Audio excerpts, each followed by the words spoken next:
रायपुर में भारतमाला परियोजना पर बोले उप मुख्यमंत्री अरुण साव। कहा, विकास में मील का पत्थर होगा साबित, रायपुर विशाखापट्टनम की दूरी होगी कम। छत्तीसगढ़ में 8 मई को कांग्रेस निकालेगी संविधान बचाओ यात्रा। डिप्टी सीएम अरुण साव ने साधा निशाना। कहा, कांग्रेस को निकालनी चाहिए कांग्रेस बचाओ यात्रा। बीजापुर में चल रहे नक्सल ऑपरेशन में मिला कई विपक्षी नेताओं का समर्थन। उप मुख्यमंत्री अरुण साव ने किया स्वागत। बस्तर में नक्सल का खात्मा होना जरूरी। रायपुर में वीर सावरकर की जीवनी पुस्तक का लोकार्पण। विधानसभा अध्यक्ष रमन सिंह ने किया लोकार्पण। लेखकों ने 9वीं 10वीं के पाठ्यक्रम में शामिल करने की उठाई मांग। छत्तीसगढ़ में सीएम साइंस के निर्देश पर लगेगा सुशासन तिहार के तहत शिविर। 5 मई से 31 मई तक किया जाएगा आयोजन। कमिश्नरों को दिए गए निर्देश। नमस्कार, मैं हूं आपके साथ अंकिता पाल। बुलेटिन की शुरुआत करते हैं। रायपुर में भारतमाला परियोजना पर बोलते हुए उप मुख्यमंत्री अरुण साव ने कहा कि ये एक वृहद सड़क परियोजना है। निश्चित रूप से छत्तीसगढ़ के विकास के लिए ये मील का पत्थर साबित होगा। उन्होंने बताया कि परियोजना की गुणवत्ता की जांच के लिए वो स्वयं गए थे और निश्चित रूप से इस सड़क से रायपुर से विशाखापट्टनम में इस परियोजना के तहत बनाई जा रही इसमें रायपुर विशाखापट्टनम की दूरी कम होगी। इसी के साथ उन्होंने ये भी कहा कि इस पर घोटाले की जो बात है उस पर हमने एसीबी को जांच की रिपोर्ट भी सौंपी थी। जांच चल रही है, जो भी कार्रवाई होगी की जाएगी, दोषियों को छोड़ा नहीं जाएगा। भारतमाला परियोजना एक मील का पत्थर छत्तीसगढ़ के विकास के लिए साबित होने वाला है। एक वृहद सड़क परियोजना है और तेज गति से उसका काम आगे बढ़ रहा है। आने वाले थोड़े दिनों में वो काम पूरा होगा और निश्चित रूप से दूरियां कम होगी। रायपुर से विशाखापट्टनम की सड़क के निर्माण तेज गति से हो रहा है। कामों की प्रगति देखने के लिए मैं स्वयं गया था और काम में और गति लाने के लिए निर्देशित किया है अधिकारियों को और निश्चित रूप से आने वाले समय में उसका बड़ा लाभ छत्तीसगढ़ को मिलेगा। जहां तक भू अर्जन में उसके हुए घोटालों की जांच की है तो सरकार ने एसीबी से जांच कराने का निर्णय किया है। जांच आगे बढ़ रही है और नियमानुसार जो भी जांच की कार्यवाही होगी वो आगे बढ़ेगा और जो भी दोषी पाए जाएंगे उस पर कार्यवाही होगी। छत्तीसगढ़ में 8 मई को कांग्रेस संविधान बचाओ यात्रा निकालने जा रही है और हाल ही में यात्रा की तैयारियों को लेकर प्रदेश के नेताओं ने कांग्रेस प्रदेश कार्यालय राजीव भवन में एक बैठक भी की। प्रदेश कांग्रेस अध्यक्ष ने यह भी कहा था कि केंद्र सरकार संविधान को नुकसान पहुंचा रही है, इसी वजह से ये यात्रा निकाली जा रही है। कांग्रेस को घेरते हुए डिप्टी सीएम अरुण साव ने कहा कि कांग्रेस हमेशा संविधान का उल्लंघन करती है। ये एक ऐसी राजनीतिक पार्टी है जो संविधान का दुरुपयोग करती है। अब जब सत्ता से बाहर आते हैं तो उन्हें संविधान बचाने की याद आ रही है। उन्होंने कहा कि जब समय पड़ता है तो देश को विभाजन करते हैं और जब सत्ता से बाहर होते हैं तो भारत जोड़ो यात्रा निकालते हैं। जब सत्ता में रहते हैं तो जातिगत जनगणना का विरोध करते हैं और सत्ता से बाहर आते हैं तो उसी का समर्थन करते हैं। इसलिए संविधान बचाओ की बजाय इन्हें कांग्रेस बचाओ यात्रा निकालनी चाहिए। कांग्रेस पार्टी जब सत्ता में रहती है तो संविधान का उल्लंघन करती है, संविधान का दुरुपयोग करती है और अब जब सत्ता से बाहर हैं तो उन्हें संविधान बचाओ की याद आ रही है। जब समय पड़ता है तो देश का विभाजन करते हैं और जब सत्ता से बाहर होते हैं तो भारत जोड़ो यात्रा निकालते हैं। जब सत्ता में रहते हैं तो जाति जनगणना का विरोध करते हैं, सत्ता से बाहर आते हैं तो उसका समर्थन करते हैं। ये कांग्रेस का दोहरा चरित्र देश की जनता बखूबी जानती है और इसीलिए कांग्रेस इस हालात में पहुंची है। अब तो इन्हें संविधान बचाओ के बजाय कांग्रेस बचाओ यात्रा निकालनी चाहिए। राजधानी रायपुर की तेलीबांधा इलाके में हिट एंड रन का मामला सामने आया था। कार ने 3 महिलाओं को टक्कर मारी थी जिसमें एक की मौके पर मौत हो गई थी। जांच में सामने आया कि कार चालक के पास में लाइसेंस तक नहीं था। उसके बाद एक चौंकाने वाली रिपोर्ट भी सामने आई जिसमें रायपुर में तकरीबन 20 लाख गाड़ियां चलती हैं, लेकिन लाइसेंस सिर्फ 6 लाख बने हुए हैं। इस मामले पर उप मुख्यमंत्री अरुण साव ने बयान देते हुए कहा कि निश्चित रूप से एक जान कीमती होती है, एक एक जान कीमती होती है। ट्रैफिक नियमों का पालन करना बहुत जरूरी है। इसके लिए पुलिस प्रशासन लगातार काम कर रही है, कानूनी कार्रवाई भी लगातार जारी है। हाँ, निश्चित रूप से ट्रैफिक कानूनों का पालन करना सबके लिए आवश्यक है। एक एक जान कीमती है और पुलिस प्रशासन, संबंधित विभाग लगातार इसके लिए कोशिश कर रहा है और कानून सम्मत कार्रवाइयां भी लगातार हो रही है। छत्तीसगढ़ के बीजापुर में बड़ा नक्सल ऑपरेशन चल रहा है। इस बीच लगातार बयानबाजी का दौर भी जारी है, लेकिन कई विपक्षी नेताओं ने भी सरकार का समर्थन किया है। मामले पर बयान देते हुए उप मुख्यमंत्री अरुण साव ने कहा कि निश्चित रूप से छत्तीसगढ़ के विकास के लिए बस्तर में शांति बहुत ही जरूरी है और जो भी लोग सरकार का साथ दे रहे हैं उनका स्वागत है। छत्तीसगढ़ में शांति के लिए, बस्तर में शांति के लिए नक्सल का खात्मा होना बहुत जरूरी है। इस दिशा में लगातार काम हो रहे हैं। जो भी छत्तीसगढ़ के हित में सोचेंगे वो निश्चित रूप से नक्सल उन्मूलन का समर्थन करेंगे और जो लोग भी इस अभियान का समर्थन कर रहे हैं उनका स्वागत है। वास्तव में विकास के लिए शांति आवश्यक है और इसलिए बस्तर की तरक्की चाहिए, बस्तर का विकास चाहिए। बस्तर के विकास के साथ छत्तीसगढ़ का विकास भी जुड़ा है, तो उसके लिए बस्तर को नक्सल मुक्त होना आवश्यक है, बस्तर में शांति होना आवश्यक है। इस दिशा में हमारी सरकार तेज गति से काम कर रही है और जो भी इस काम में का समर्थन कर रहे हैं, स्वागत कर रहे हैं, उनका अभिनंदन। राजधानी रायपुर के स्पीकर निवास में वीर सावरकर की जीवनी पुस्तक का लोकार्पण कार्यक्रम का आयोजन हुआ, जिसमें विधानसभा अध्यक्ष डॉक्टर रमन सिंह, सरगुजा सांसद चिंतामणि महाराज और रायपुर पश्चिमी विधायक राजेश मूणत उपस्थित रहे। वीर सावरकर की जीवनी किताब का विमोचन किया। इस दौरान पुस्तक के लेखक अजय कुमार सिन्हा और संजय कुमार सिन्हा भी उपस्थित रहे। वीर सावरकर की जीवनी और उनके देश के लिए बलिदान को याद करके उन्होंने इस पुस्तक को लिखने का फैसला भी लिया, क्योंकि ये किताब बहुत सी भाषाओं में प्रकाशित तो है, लेकिन हिंदी भाषा में बहुत ही सरल शब्दों में इसे लिखने का प्रयास लेखकों ने किया है। साथ ही 9वीं 10वीं के पाठ्यक्रम में इसे शामिल करने की भी मांग विधानसभा में की गई।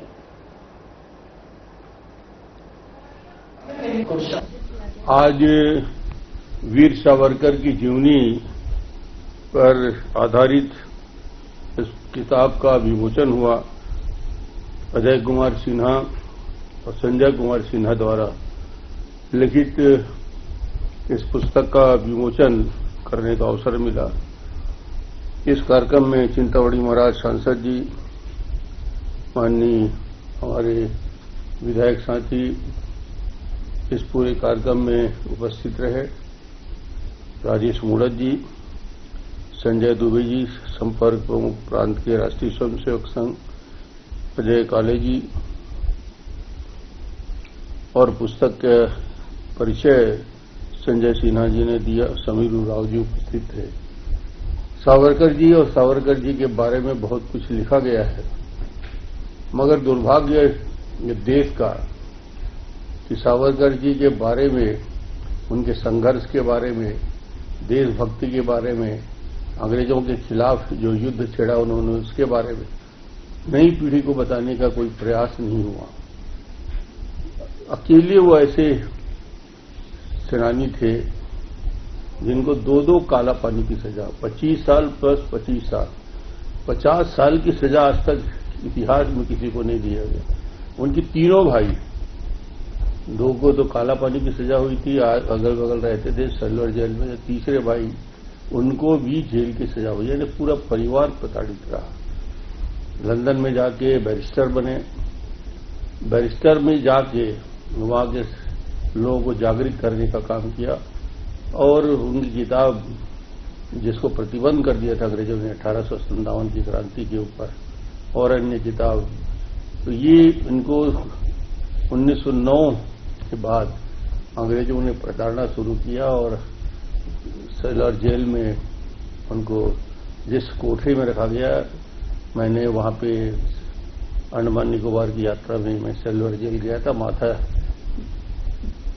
अपनी सिर झुकाने, क्योंकि उससे बड़ा तीर्थ मेरे हिसाब से हिंदुस्तान में आज़ादी की इस लड़ाई के दौरान संघर्ष में लोग शहीद हुए, उनमें सबसे बड़ा तीर्थ सेलुलर जेल को मानता हूं, जहां सैकड़ों लोग इसी प्रकार कोल्हू में पिसाए गए, कोड़ों से उनको मारा गया, प्रताड़ित किया गया, माफीनामा दिखाने की बात हुई। और आज भी हिंदुस्तान में ऐसे सिरफिरे लोग हैं कई जो अभी भी सावरकर के बारे में ऐसी बात कहते हैं कि सुप्रीम कोर्ट को उनको डांट लगानी पड़ती है कि सावरकर को पढ़ो तो भाई, सावरकर को जानो तो भाई। इसके बारे में इंदिरा गांधी ने प्रशंसा पत्र लिखा था। आज उसी पीढ़ी के लोग सावरकर के बारे में अजीब बात करते हैं, जिससे देश नतमस्तक होता है। तो आज अच्छा अवसर था और इस किताब को ज्यादा से ज्यादा नई पीढ़ी पढ़े, इसके लिए निश्चित रूप से सफल प्रयास होगा। वीर सावरकर की जीवनी के बारे में इतना ही कहूंगा कि उनका व्यक्तित्व बहुआयामी था और देश की आजादी में उनका बहुत बड़ा योगदान रहा, बहुत बड़ा योगदान रहा है। जो मेरा व्यक्तिगत राय है कि वामपंथी इतिहासकार जो रहे उनके बारे में हमारी युवा पीढ़ी को बताया नहीं कि क्या उनका योगदान रहा। जो उन्होंने संघर्ष किया है सेलुलर जेल में और जिस तरह से उनके साथ अत्याचार हुआ है, वो आपको सुन करके आप शहर जाएंगे। इसलिए मेरा मानना है कि आज की युवा पीढ़ी को वीर सावरकर की जीवनी के बारे में जानना चाहिए। ऐसा है कि मैं सरकारी पदाधिकारी रहा, ऑफिशियल टूर के दरमियान में मुझे सेलुलर जेल जाने का मौका मिला और जब मैं वहां गया तो मेरा देख करके हृदय द्रवित हो गया था। मतलब कैसे आदमी, कैसे मतलब ये ऐसा व्यक्तित्व बहुआयामी जिनके बारे में लोगों को बताया क्यों नहीं गया, हमारे यूथ को क्यों नहीं बताया गया कि इतना बड़ा योगदान है। बड़े बड़े महापुरुष की बात होती है, मेरा तो मानना है कि ये गांधी से भी बड़े थे।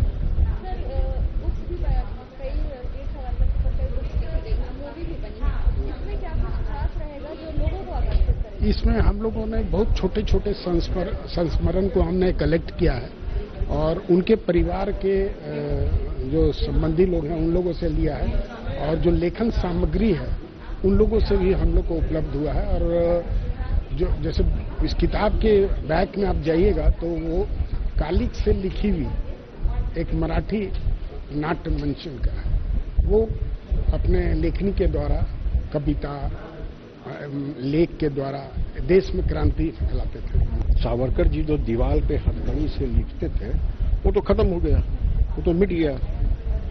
उसके बाद 3 साल के लिए रत्नागिरी जेल आया, तो रत्नागिरी जेल में इनको कागज कलम दिया गया, तो उसको याद कर वो कविताएं लिखती थी। तो सावरकर जी बहुत छोटी छोटी कविता, आप उनका लेखन पढ़िएगा तो लगेगा इसके जैसा कोई लेखक पैदा ही नहीं हुआ। एक बुलबुल आती थी उनके कमरे में, वो चहचहाती थी और वो स्वतंत्रता संग्राम की कविता लिख करके उसको सुनाते थे, क्योंकि उस सुनने वाला कोई नहीं था, उसको सुनाते थे। तो सावरकर जी बहुत है, हरि अनंत हरि कथा अनंता। लेकिन आज के जनरेशन्स को जानना चाहिए सावरकर जी के बारे में। अगर आप नहीं जानिएगा आने वाला जनरेशन कितना त्याग किया है। सावरकर जी के तीनों भाई तो जैसा सभापति अध्यक्ष महोदय ने बताया थे, वो तो छोड़ दीजिए आप, उनकी महिलाएं इतनी त्याग की हैं कि इसका बेमिसाल। जब उनका कुर्की जब्ती कर लिया गया पूरे घर में, बर्तन खाना बनाने तक का कुछ नहीं था, मंदिर में जाके बाहर शरण लिए थे सावरकर का परिवार। तीनों भाई जेल में, महिलाएं बाहर मंदिर में, कोई अगल बगल का आदमी खाना दे देता था।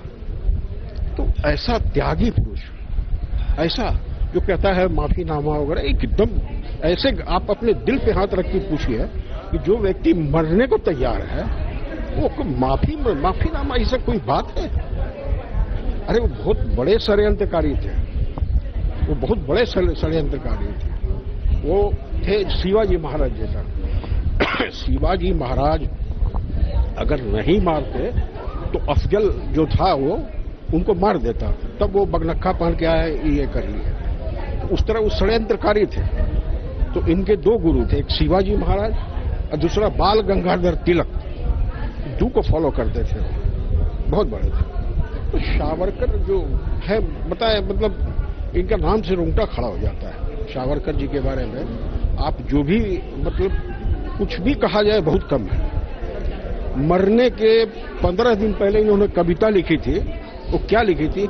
आ मृत्यु आ, तू आ, मैं इंतजार कर रहा हूँ। ये मैंने हिंदी वर्जन बोल रहा हूँ, वो मराठी भाषा में लिखे थे। आ मृत्यु आ, तू आ तो मेरे दरवाजे तक। मरने के 15 दिन पहले ये कविता लिखी।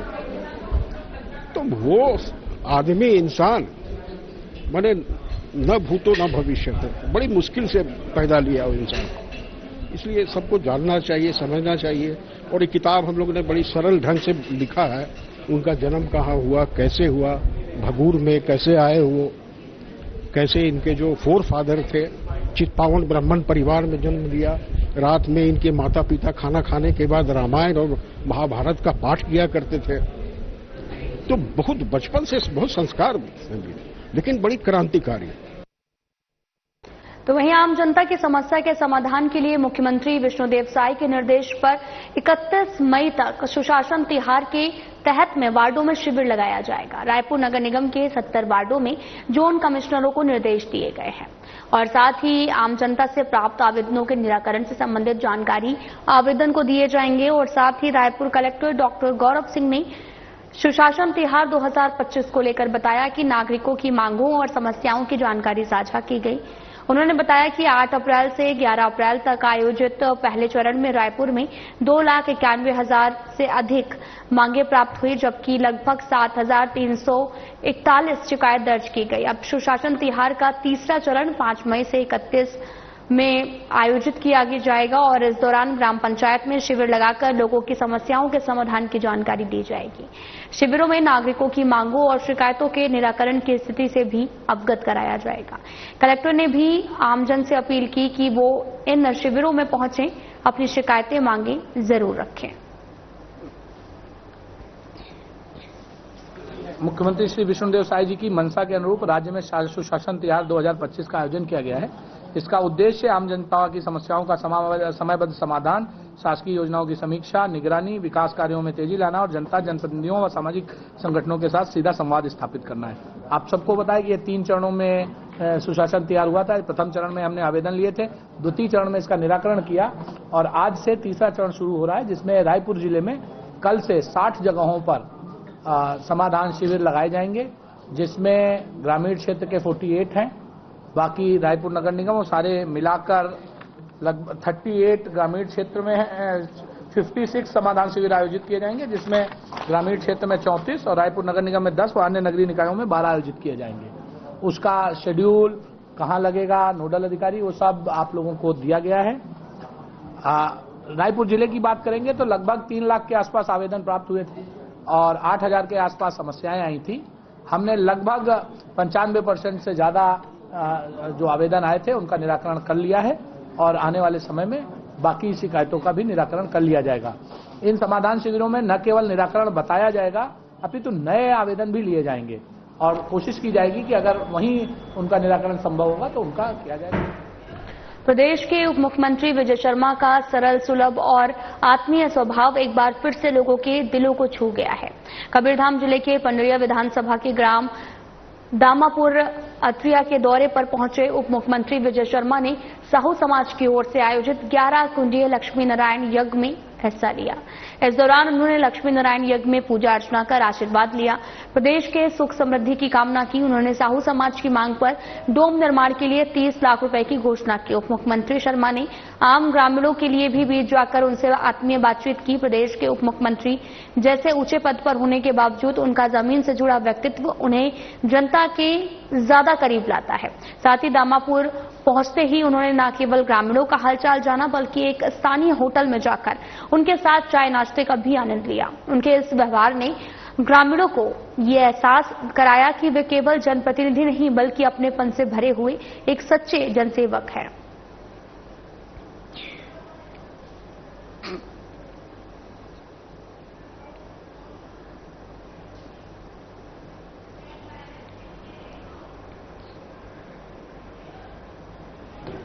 अखिल भारतीय कांग्रेस कमेटी की ओर से देश भर में संविधान बचाओ अभियान 40 दिनों का चलाया जा रहा है, जिसको लेकर एमसीबी जिले के मनीनगढ़ गांधी चौक में कांग्रेस पार्टी ने संविधान बचाओ कार्यक्रम आयोजित किया। कार्यक्रम में केंद्र सरकार और राज्य सरकार की नीतियों के विरोध में कांग्रेस पार्टी ने गांधी चौक से खेड़िया तिराहा तक संविधान बचाओ रैली निकाली, जिसमें बड़ी संख्या में कांग्रेस के कार्यकर्ता मौजूद रहे। पूर्व विधायक गुलाब कामरो ने भी कहा कि संविधान को बनाने में 2 साल 11 महीने और 18 दिन लगे थे, लेकिन वर्तमान में बीजेपी सरकार संविधान को खत्म करने का काम कर रही है। अखिल भारतीय कांग्रेस कमेटी के आह्वान पर पूरे देश में यह आयोजन 40 दिन का कार्यक्रम रखा गया है। जिला मुख्यालय में, ब्लॉक मुख्यालय में, विधानसभा स्तरीय, इसके बाद इसको लेकर अंतिम गांव-गांव तक लेके जाना है कि बाबा साहब ने संविधान को किस तरह से बनाया था। इस संविधान को बनाने के लिए 2 साल 11 महीने 18 दिन लगा था, लेकिन जिस तरह से वर्तमान में भारतीय जनता पार्टी की सरकार ने जो संविधान को जो खत्म करने का जो काम कर रहा है, आप देखेंगे लगातार हमारे नेता प्रतिपक्ष राहुल जी ने किस तरह से पूरे देश में आवाज उठाया है। विभिन्न प्रकार की संस्थाओं को बंद किया गया है। बाबा साहब का अपमान किस तरह से सदन में किया जा रहा है, पूरे देश में अपमान किया जा रहा है। दूसरा, जब लगता है कि इनको पूरे देश में जब लग रहा है कि विरोध हो रहा है, तो आज देखेंगे हमारे यहाँ के भी भारतीय जनता पार्टी की सरकार है। कुछ दिन पहले भारतीय जनता पार्टी के नेता अनुसूचित जनजाति जातियों की याद आ गई है। तो इस तरह की भारतीय जनता पार्टी को जिस तरह से इनकी सरकार बनने के बाद से संविधान को समाप्त करने का काम किया जा रहा है, इसलिए कांग्रेस पार्टी पूरे देश में आंदोलन कर रही है। एक एक जन जन को आवाज उठाने का काम कर रही है, लोगों को बताने का काम कर रही है। कोंडागांव कलेक्टर नुपुर राशि पन्ना ने कोंडागांव विकासखंड अंतर्गत ग्राम पंचायत बड़े खेरा में वाटरशेड के तहत में निर्मित स्टाम डैम का अवलोकन किया है। इस दौरान उन्होंने गांव के किसानों से चर्चा कर स्टाम डैम से मिल रही सिंचाई सुविधा और उनकी ओर से लगाई जा रही फसलों की जानकारी ली। ग्रामवासियों ने बताया कि पहले सिंचाई के लिए परेशानी का सामना करना पड़ता था, लेकिन चेक डैम बनने के बाद में खेतों में सिंचाई की समस्या का समाधान हुआ है। लगभग 30 एकड़ रकबे के सिंचाई की सुविधा मिल रही है। कलेक्टर ने उन्हें परंपरागत फसलों के अलावा नारियल सहित औद्योगिकों के फसल लेने के लिए प्रोत्साहित किया। उन्होंने इसके लिए शासकीय योजनाओं के माध्यम से डीप और फ्रेसिंग की व्यवस्था गांववासियों को देने की अधिकारियों को निर्देशित किए। साथ ही उन्होंने ग्रामवासियों को बीज उत्पादन का क्षेत्र बढ़ाने, जैविक खेती को अपनाने के लिए कहा है। निरीक्षण के दौरान जिला पंचायत के सीईओ अविनाश भोई और जनपद पंचायत की सीईओ आकांक्षा नायक, गांव के सरपंच और ग्रामीण जन उपस्थित रहे।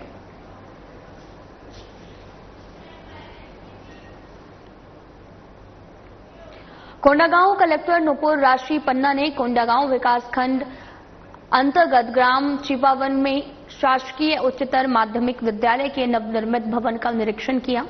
शेष सभी बच्चे कार्यों की शीघ्र पूर्ण करने को कहा। उन्होंने वहां पर सभी आवश्यक व्यवस्थाएं सुनिश्चित करने के लिए निर्देश दिए और कहा कि नए भवन में सीवरेज की समस्या न हो, इसके लिए भी उन्होंने प्री मैट्रिक बालक छात्रावास का निरीक्षण कर स्वच्छता और सुव्यवस्थित रखरखाव पर विशेष ध्यान देने के निर्देश दिए हैं।